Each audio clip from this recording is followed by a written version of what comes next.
Hi friends, welcome to my channel. ఈరోజు నేను మీకు 2024లో విడుదలైన విక్డ్ అనే ఫ్యాంటసీ మూవీని ఎక్స్ప్లెయిన్ చేయబోతున్నా.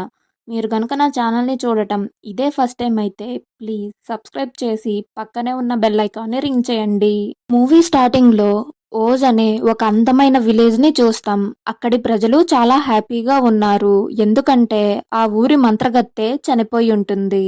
అండ్ ఆ విలేజ్ యొక్క ఫేరీ అయిన గ్లిండా అక్కడికి వచ్చి ఆ విచ్ చనిపోయిందనే న్యూస్ ని కన్ఫర్మ్ చేయటంతో అక్కడి ప్రజలందరూ చాలా సంతోషపడి ఆ విచ్ యొక్క ఫొటోస్ అన్నిటినీ చింపేస్తుంటారు. గ్లిండా అక్కడి నుంచి వెళ్ళబోతే ఒక చిన్న పాప ఆమె దగ్గరకు వచ్చి అసలు విచ్ లా ఎలా మారతారు, ఎందుకని విచెస్ అందరినీ చాలా బ్యాడ్ గా ట్రీట్ చేస్తారని అడుగుతుంది.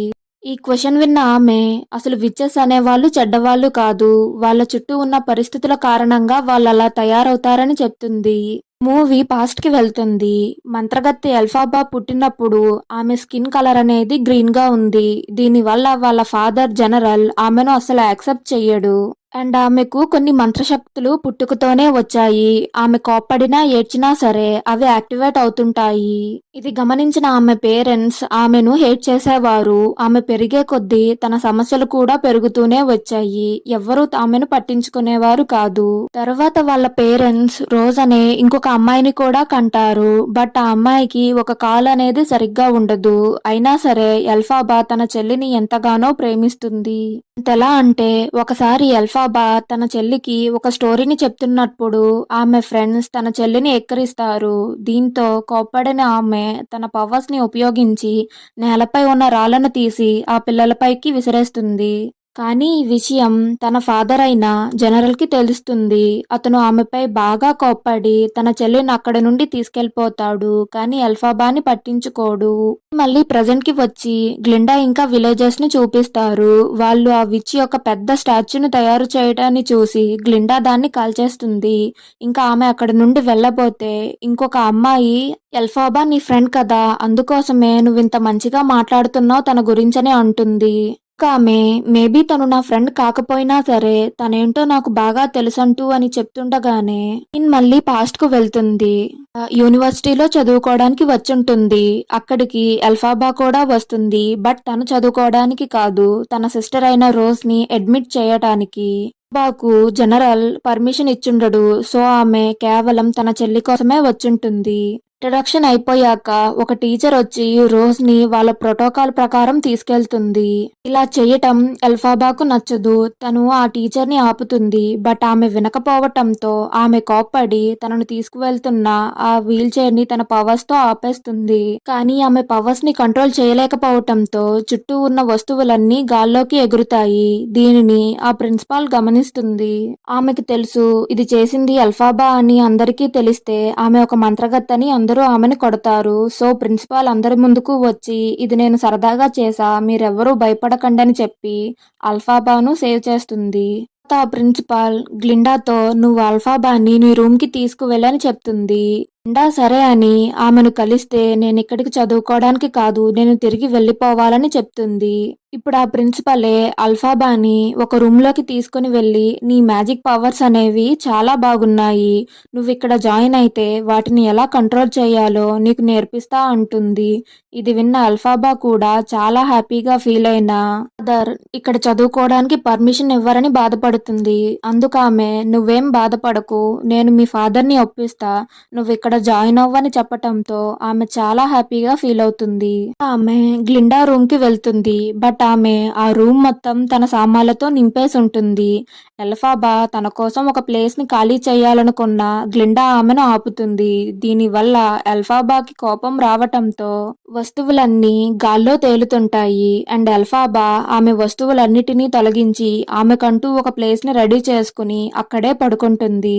వల్ల వాళ్ళిద్దరి మధ్య రాత్రంతా గొడవ జరుగుతూనే ఉంటుంది. అండ్ ఈ విషయం మిగతా స్టూడెంట్స్ కి కూడా తెలుస్తుంది. నెక్స్ట్ డే మార్నింగ్ స్టూడెంట్స్ అంతా గ్లిండాకే సపోర్ట్ చేసి ఎల్ఫాబాను దూరం పెడుతూ ఆమెను అబ్యూస్ చేస్తుంటారు. ఆ క్లాస్ కూడా స్టార్ట్ అవుతుంది. ఒక ప్రొఫెసర్ వాళ్లకు టీచ్ చేయడానికి వస్తారు. బట్ అతను ఒక యానిమల్. ప్రొఫెసర్ గ్లిండా పేరుని సరిగ్గా పలకలేకపోతాడు. బట్ ఎల్ఫాబా ఇది నార్మలే, అందరికీ జరుగుతుంది, ఒక్కొక్కసారి నోరు అనేది తిరగదని ఆ ప్రొఫెసర్ కి సపోర్ట్ చేస్తుంది. ఫ్రెండ్స్ చాలా కష్టపడి వీడియోలు చేస్తున్నాను. మీరేమో చూసి అలా సైలెంట్‌గా వెళ్ళిపోతున్నారు గానీ సబ్స్క్రైబ్ మాత్రం చేయట్లేదు. సబ్స్క్రైబ్ చేయొచ్చు కదా! ప్లీజ్. లెక్చర్‌ని స్టార్ట్ చేస్తాడు. అతను మాట్లాడుతూ హ్యూమన్స్ ఇంకా యానిమల్స్ ఇంతకు ముందు కలిసి జీవించేవారు. మనుషులకి ఎప్పుడైతే ఫుడ్ కోసం షార్టేజ్ వచ్చిందో అప్పట్నుంచి వాళ్ళు జంతువుల్ని తినటం ప్రారంభించారు. రాను ఇది కాస్త మనుషులు ఇంకా జంతువుల మధ్య ఉన్న స్నేహబంధం కూడా పోయి లాస్ట్‌కి వాళ్ళు జంతువుల్ని ఒక స్లేవ్స్ లాగా ట్రీట్ చేయడం స్టార్ట్ చేశారని చెప్తుంటే క్లాస్‌లోని స్టూడెంట్స్ మాత్రం మనుషులకు సపోర్ట్ చేసి ని తిట్టటంతో ఫీల్ అయిన ఆ ప్రొఫెసర్ సాడ్ గా అక్కడి నుండి వెళ్ళిపోతాడు. అల్ఫాబా అతని బాధను అర్థం చేసుకుంటుంది. ఎందుకంటే ఆమె కూడా ఇలాంటి సిచ్యువేషన్ నే ఫేస్ చేస్తుంది కనుక. సో ఆ ప్రొఫెసర్ తో వెళ్ళి అతనిని ఫ్రెండ్ చేసుకుంటుంది. తర్వాత సీన్ లో ప్రిన్సిపాల్ అల్ఫాబాకి తన పవర్స్ ని ఎలా కంట్రోల్ చేయాలో నేర్పిస్తుంటుంది. ఆమె తన పవర్స్ ని ఉపయోగించి వస్తువులను గాల్లోకి లేపలేదు. ఎప్పుడైతే ఆమెకు కోపం వస్తుందో ఆ వస్తువులు గాల్లోకి ఎగిరి వెంటనే నాశనం అయిపోతున్నాయి. ఇది చూసిన ప్రిన్సిపాల్ కి కోపానికి బదులు ఈమె పవర్స్ అనేవి చాలా ఎక్కువగా ఉన్నాయని ఆనందపడుతుంటుంది. ఆ నైట్ ఎల్ఫాబా ప్రొఫెసర్ దగ్గరికి వెళ్తుంటే ఆయన తన వాళ్ళతో మనం ఇక్కడ నుండి వెళ్ళిపోవాలి. ఇక్కడ మనకి ప్లేస్ లేదు. లేకపోతే ఈ మనుషులు మనల్ని కూడా చంపేస్తారని చెప్తుంటాడు. ఇది విన్న ఆమె సాడ్‌గా ఫీల్ అయ్యి అక్కడి నుండి వెళ్ళబోతుంది. బట్ ప్రొఫెసర్ ఆమెను చూసి లోపలికి పిలుస్తాడు. ఆమె ప్రొఫెసర్‌తో మీరేం బాధపడకండి. నేను మీకే సపోర్ట్ చేస్తాను. నేనెప్పటికైనా మీకు దొరకాల్సిన రైట్స్‌ని మీకే దొరికేలా చేస్తా అని చెప్పి అక్కడి నుండి స్ట్రెయిట్‌గా జంగల్‌కి వెళ్తుంది. అక్కడ ఆమె ఒక అబ్బాయిని కలుస్తుంది. అతను ఈ దేశానికి ప్రిన్స్. అతను అల్ఫాబాను చూసి భయపడుతుంటాడు. ప్రిన్స్ మన యూనివర్సిటీకి వస్తున్నాడనే విషయం అందరికీ తెలుస్తుంది. ఇది విన్న గ్లిండా తనను ఇంప్రెస్ చేయటానికి బాగా రెడీ అవుతుంది. ఇంప్రెస్ చేయాలని చాలా మంది ప్రయత్నిస్తారు. బట్ అతను ఎవ్వరినీ పట్టించుకోడు. లాస్ట్ కి గ్లిండా ఎలాగో అతన్ని ఇంప్రెస్ చేసేస్తుంది. తర్వాత వాళ్ళిద్దరూ లైబ్రరీకి వెళ్తారు. బట్ ఈ ప్రిన్స్ చాలా అల్లరివాడు. అక్కడున్న రూల్స్ అన్నిటినీ బ్రేక్ చేస్తూ పుస్తకాలను కాలితో తంతూ ఉంటాడు. ఇది చూసిన లైబ్రేరియన్ కోప్పడితే అతను మాత్రం లైబ్రేరియన్ని టీజ్ చేయాలని గ్లిండాతో కలిపి టేబుల్ పైకెక్కి డాన్స్ చేయడం స్టార్ట్ చేస్తారు. అక్కడున్న మిగతా వాళ్ళు కూడా ఆ ప్రిన్స్ తో జాయిన్ అవుతారు. ఒక్క ఎల్ఫాబా తప్ప. తర్వాత సీన్ లో ఒక అబ్బాయి గ్లిండాను ప్రోమ్ పార్టీకి తనతో పాటు రావాలని ఇన్వైట్ చేస్తాడు. బట్ ఆమె ప్రిన్స్ తో వెళ్ళాలనుకుంటుంది. సో నువ్వు రోజ్ ని తీసుకుని వెళ్ళని చెప్తుంది. అతను కూడా రోజ్ ని ఇన్వైట్ చేస్తాడు. ఆమె దానికి హ్యాపీగా ఒప్పుకుంటుంది. ఆ రోజ్ ఎల్ఫాబాకు ఇదే విషయం చెప్తే ఎల్ఫాబా మాత్రం నిన్ను గ్లిండా ఏడిపించడానికి ఇదంతా చేస్తుందేమో ఒకసారి ఆలోచించుకో అంటుంది. బట్ రోజ్ ఆమె మాటలను అర్థం చేసుకోకుండా నేను హ్యాపీగా ఉండటం నీకు ఇష్టం లేదు కదా అని తనపై కోప్పడుతుంది. రోజు నైట్ గ్లిండా ప్రోమ్ పార్టీ కోసం తన రూమ్ లో రెడీ అవుతుంది. ఎల్ఫాబా రూమ్ కూడా అదే కాబట్టి తను అక్కడికి వెళ్తే గ్లిండా యొక్క ఫ్రెండ్స్ ఆమె వస్తువులలో ఉన్న ఒక స్ట్రేంజ్ క్యాప్ ని తీస్తారు. ఇది గ్లిండా యొక్క గ్రాండ్ మదర్ దంట. ఇది చూడ్డానికి ఒక విచ్ పెట్టుకునే క్యాప్ లా ఉంటుంది. దీనిని ఎల్ఫాబాకు ఇస్తారు. నువ్వు ఇదేసుకొని పార్టీకి రా, అందరూ నిన్ను చూసి హ్యాపీగా ఫీల్ అవుతారని చెప్తే ఇది విన్న ఎల్ఫాబా పోన్లే నాకంటూ ఒక ఫ్రెండ్ దొరికిందని అనుకుంటుంది. ఇటువైపు పార్టీ జరుగుతూ ఉంటుంది. రోజ్ కూడా ఆ ప్రోమ్ కి వచ్చి హ్యాపీగా నవ్వుతుంది. అండ్ గ్లిండా కూడా ప్రిన్స్ తో హ్యాపీగా డాన్స్ చేస్తుంది. ఎల్ఫాబా కూడా ఆమె ఇచ్చిన క్యాప్ ని పెట్టుకుని అక్కడికి వస్తుంది. ఆమెను చూసిన వాళ్ళంతా ఏంటిలా రెడీ అయిందని నవ్వుతుంటారు. ఇది గమనించిన ఆమె ఆ క్యాప్ ని తీసి కింద పెట్టి తనొక్కతే స్ట్రేంజ్ గా డాన్స్ వేస్తుంటుంది. తను అలా డాన్స్ చేయగానే ఇంత విచిత్రంగా ఎవరైనా డాన్స్ వేస్తారా అని అక్కడున్న వాళ్ళంతా మరెక్కువగా నవ్వుతుంటారు. ఇది చూసిన గ్లిండా నేను చేసిన పని వల్లే ఇదంతా అయ్యిందని బాధపడి సేమ్ ఆమెలాగే విచిత్రంగా డాన్స్ చేస్తుంది. ఇది చూసిన మిగతా వాళ్ళు కూడా తమ తప్పును రియలైజ్ అయి అల్ఫాబాతో జాయిన్ అయి ఆమెలాగే స్ట్రేంజ్ గా డాన్స్ చేస్తుంటారు. అల్ఫాబాను యాక్సెప్ట్ చేయటం వల్ల తను చాలా హ్యాపీగా ఉంటుంది. అండ్ గ్లిండా ఇంకా అల్ఫాబా కూడా హక్ చేసుకుని వాళ్ళ మనసుల్లో ఉన్న కోపాన్ని అక్కడితో వదిలేస్తారు. అలా వాళ్ళు రూమ్ కి వచ్చిన తర్వాత గ్లిండా అల్ఫాబాతో ఫస్ట్ టైం ఒక ఫ్రెండ్ లా మాట్లాడి నీకొక సీక్రెట్ చెప్తాను. నేను ఇంకా ప్రిన్స్ త్వరలో మ్యారేజ్ చేసుకోబోతున్నాం. బట్ ఈ విషయం ఎవరికీ చెప్పకూడదని అంటుంది. అల్ఫాబాతో నీ సీక్రెట్ చెప్పవా? నీ సీక్రెట్ ఏంటో నాకు తెలుసులే. నువ్వు ప్రతిరోజు నైట్ పడుకునే ముందు ఒక గ్రీన్ కలర్ బాటిల్ని నీ పిల్లో కింద ఉంచుకుంటావు. ఇది నీ సీక్రెట్ కదా అని ఆ బాటిల్ని తీస్తుంది. అల్ఫాబా ఆ బాటిల్ని లాక్కుని మళ్ళీ పిల్లో కిందనే పెట్టి ఇది నా మదర్ కు సంబంధించింది, దీనిని తీయకని చెప్తుంది. నిజానికి నేను ఒక గ్రీన్ కలర్ బేబీగా పుట్టటంతో మా ఫాదర్ కి నేనంటే అస్సలు ఇష్టం ఉండదు. ఆయనకు పుట్టే సెకండ్ బేబీ అన్న నార్మల్గా పుట్టాలనే ఉద్దేశంతో మా మదర్తో ఎప్పుడూ మిల్క్ ఎక్కువగా తాగించేవాడు. దీనివల్ల రోజైతే నార్మల్గానే పుట్టింది. బట్ తను ఒక ప్రీమెచ్యూర్ బేబీ వల్లే ఆమె ఒక కాల్ అనేది సరిగ్గా ఉండదు.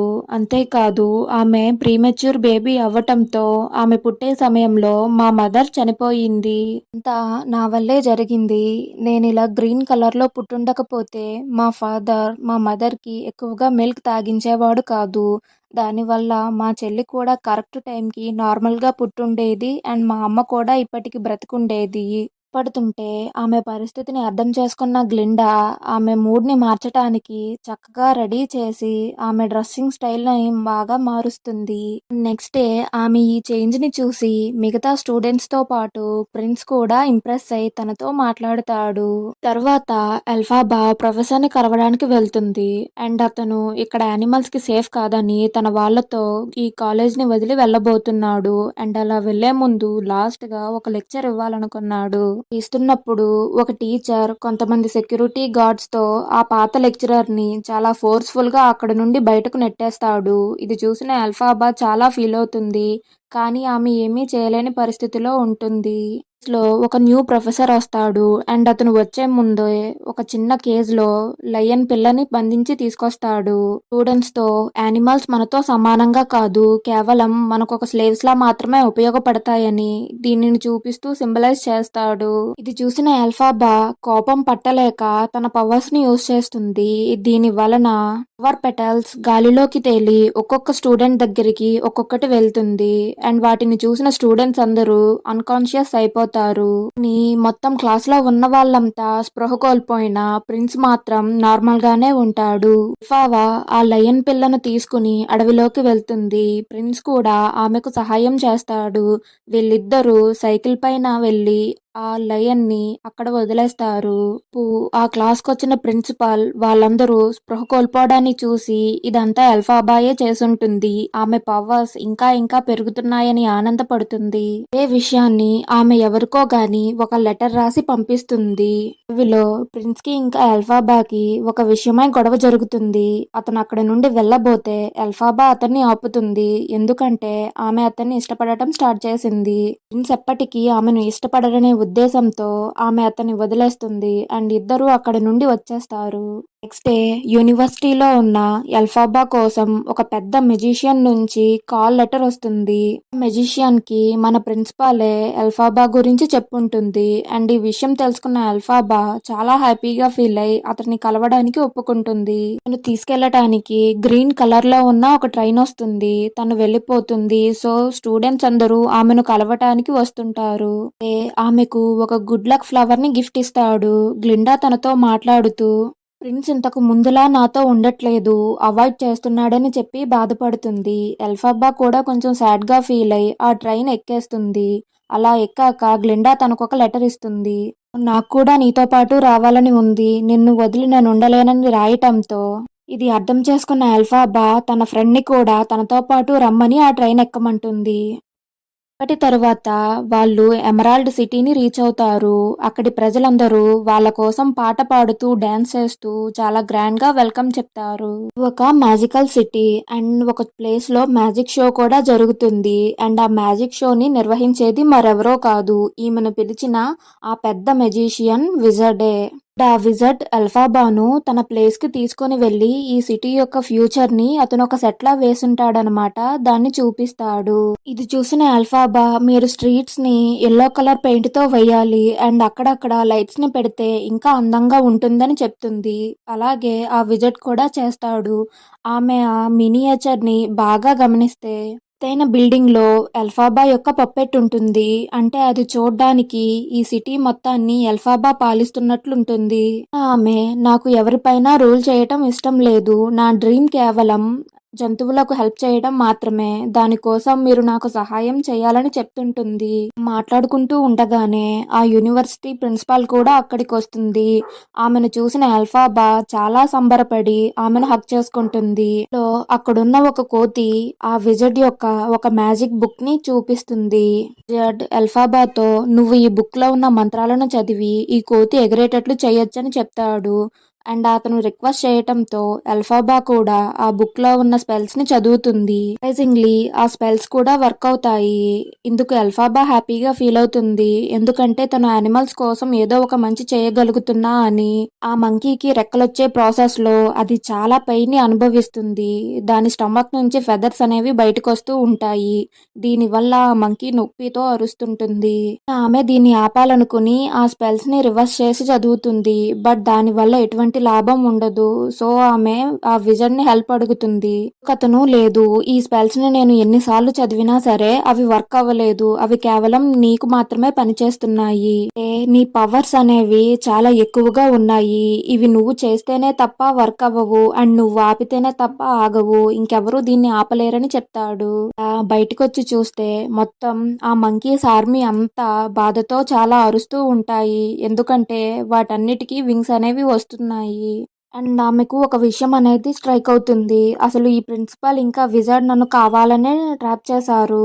యానిమల్స్ అనేవి ఇష్టం లేవు. వాటిని కేవలం స్లేవ్స్ లా మాత్రమే ఉపయోగించాలనుకున్నారు. అందుకోసమే నన్ను ఇక్కడికి రప్పించి నా పవర్స్ యూజ్ చేస్తున్నారని ఎల్ఫాబాకు అర్థమవుతుంది. ఆమె ఆ మ్యాజికల్ బుక్ ని తీసుకుని అక్కడి నుండి వెళ్ళిపోతుంది. ఆమె పారిపోవటాన్ని చూసిన ప్రిన్సిపాల్ గ్లిండాతో మ్యాజిక్ పవర్స్ ని నేర్పిస్తాను. దానికి బదులుగా నువ్వు ఎల్ఫాబాను ఇక్కడికి తీసుకుని రావాలని చెప్తుంది. తనకి కూడా ఈ ఆఫర్ నచ్చటంతో ఎల్ఫాబాను కన్విన్స్ చేయటానికి తన వెనకే వెళ్తుంది. అండ్ దానితో పాటు ఆ ప్రిన్సిపల్ ఈ మంకీస్ కి రెక్కలొచ్చాయి కదా, వాళ్ళకి ఎల్ఫాబాని పట్టుకోమని ఆర్డర్ పాస్ చేస్తుంది. ఆ మెజిషియన్ కూడా తన స్పెషల్ గార్డ్స్ కి ఎల్ఫాబాని పట్టుకోమని చెప్తాడు. లిండా ఎల్ఫాబాను కలిసి ఆమెతో మంచిగా ఉంటూనే తనను పట్టుకోవడానికి ట్రై చేస్తూ ఉంటుంది. అలా వాళ్ళిద్దరూ ఒక రూమ్ లోపలికి వెళ్తే అక్కడ హాట్ ఎయిర్ బెలూన్ ఉంటుంది. తను దాని ద్వారా తప్పించుకోవాలని అనుకున్న ఆ మెజిషియన్ యొక్క మనుషులు ఆ బిల్డింగ్ యొక్క రూఫ్ టాప్ ని క్లోజ్ చేసేస్తారు. సో వాళ్ళు ఆ హాట్ ఎయిర్ బెలూన్ నుంచి కింద పడిపోయి వేరొక రూమ్ లో స్టక్ అయిపోతారు. గ్లిండా ఎల్ఫాబాతో వాళ్ళిచ్చింది చాలా మంచి ఆఫర్ కదా, నీకు కావలసినవన్నీ దొరుకుతాయి, నువ్వెందుకు యాక్సెప్ట్ చేయలేదని అడిగితే ఎల్ఫాబా చాలా కోపంగా నా ఆశయం మనుషులపై రూల్ చేయటం కాదు, నేను నా పవర్స్ ని ఉపయోగించుకొని యానిమల్స్ కి హెల్ప్ చేయాలనుకుంటున్నా అని చెప్తుంది. ప్రిన్సిపాల్ మొత్తం యూనివర్సిటీలో ఉన్న స్టూడెంట్స్ అందరితో పాటు ఆ సిటీలో ఉన్న ప్రజలందరికీ ఎల్ఫాబా మంచిది కాదు, ఆ మ్యాజిక్ బుక్ ని దొంగలించి ఇక్కడ నుండి పారిపోయిందని చెప్తుంటుంది. ఈ న్యూస్ వల్ల అక్కడి వాళ్ళందరూ ఎల్ఫాబాను హేట్ చేస్తుంటారు. అంతా అల్ఫాబా కూడా వింటుంది. తను బాగా బాధపడి ఇంకా మ్యాజిక్ బుక్ లోని కొన్ని స్పెల్స్ ని చదువుతుంది. దీనివల్ల ఆమె దగ్గరికి ఒక మ్యాజికల్ బ్రూమ్ అనేది వస్తుంది. ఆ బ్రూమ్ సహాయంతో అక్కడి నుండి తప్పించుకుంటుంది. ఈవెన్ ఆ మెజిషియన్ గార్డ్స్ కూడా ఆమెను పట్టుకోలేకపోతారు. వెళ్ళిపోగానే ఆ ప్రిన్సిపల్ గ్లిండా దగ్గరకు వచ్చి నేను నీకు మ్యాజికల్ పవర్స్ ని నేర్పిస్తాను, మనిద్దరం కలిసి ఎల్ఫాబాను పట్టుకుందామని చెప్తుంది. గ్లిండా గురించి తెలుసు, నా ఫ్రెండ్ ఎప్పుడూ నన్ను మోసం చెయ్యదని అనుకుంటూనే తనను తీసుకెళ్ళడానికి తిరిగొస్తుంది. బట్ అప్పటికే గ్లిండా ఆ ప్రిన్సిపాల్ తో చెయ్యి కలపటాన్ని చూసి ఆమె మనసు విరిగిపోతుంది. సిటీ ప్రజలు కూడా ఆమె చెడ్డదని ద్వేషిస్తుంటారు. ఇదంతా చూసిన ఎల్ఫాబా ఆ సిటీ ప్రజలందరినీ మీరెప్పుడు చీకటిలోనే నివసిస్తారని శాపం పెట్టి తను మౌంటైన్స్ వైపుకు వెళ్ళిపోతుంది. ఈ మూవీ కూడా ఇక్కడితో ముగుస్తుంది. కానీ కొన్నింటికి ఇంకా ఆన్సర్ దొరకలేదు. అదేంటంటే ఎల్ఫాబా యానిమల్స్ కి మంచి చెయ్యాలనుకుంది. బట్ ఈ ఊరి ప్రజలందరూ ఆమెను ద్వేషిస్తున్నారు. దానికి తోడు మూవీ స్టార్టింగ్ లోనే ఎల్ఫాబా చనిపోయిందనే న్యూస్ విన్నాం కదా, అది నిజమా అబద్ధమా, ఆమెను ఎవరు చంపారు, వాటన్నిటికీ మనకి పార్ట్ 2లో ఆన్సర్ దొరుకుతుంది. పార్ట్ 2 ఇంకా రిలీజ్ అవ్వలేదు. 2025 నవంబర్ ఆర్ డిసెంబర్లో రిలీజ్ అవుతుందంట. పార్ట్ 2 వచ్చాక అప్పుడు దాని ఎక్స్ప్లెనేషన్ కూడా చూద్దాం. Okay friends, bye. ఇంకా ఈ వీడియో నచ్చితే ప్లీజ్ లైక్ చేయండి, మీ ఫ్రెండ్స్ అండ్ ఫ్యామిలీకి షేర్ చేయండి, అండ్ నా ఛానల్ని సబ్స్క్రైబ్ చేయడం మాత్రం మర్చిపోకండి.